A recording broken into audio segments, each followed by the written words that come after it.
Hi, I'm Amy McCarter. Welcome to House Calls brought to you by KaMMCO, where Kansas healthcare professionals deliver health insight. Today I'm speaking with Sarah Sachs-Jepson, family nurse practitioner, about tick bites.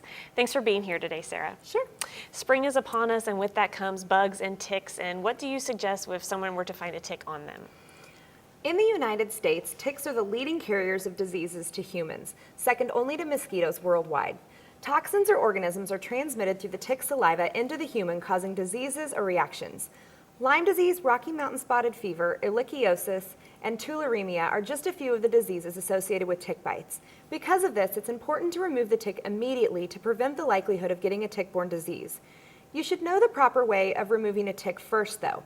Methods such as burning the tick or smothering it in Vaseline, nail polish, or paint may actually cause the tick to spit its saliva back into the host, increasing the risk of infection or disease transmission.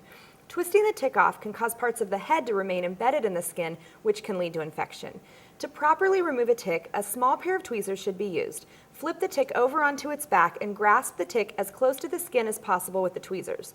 Avoid squeezing the body of the tick, as it may inject toxins back into the skin. Gently pull until the tick comes free. Once the tick is removed, you should flush it down the drain or toilet.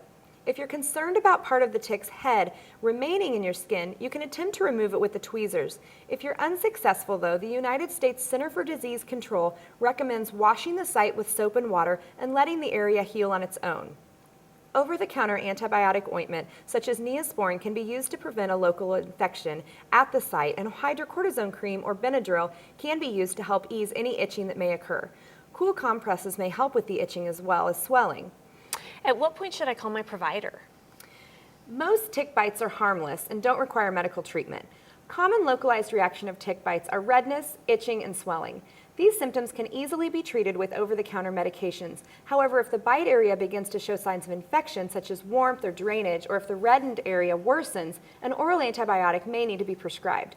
Symptoms of tick-borne illnesses may not develop for days or even weeks after the initial bite. So if you start experiencing fever, weakness, paralysis, confusion, headache, or other rashes, you should seek medical treatment immediately.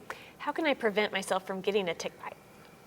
Ticks live in low brush or in tall grasses, so avoiding these areas altogether is the best way to prevent getting them. Ticks are worse during late spring and lasting through early fall. If you know that you're going to be outdoors during these months, an insect repellent containing DEET is recommended, and long-sleeve shirts and long pants should be worn. Clothing should be immediately removed once home. There are also several chemical, non-chemical, or environmentally safe methods to treat your yard from ticks, and it's also important to treat your pets as well. Okay, very timely information, Sarah. Thank you. Sure. Please join us next week for another health topic discussion on House Calls.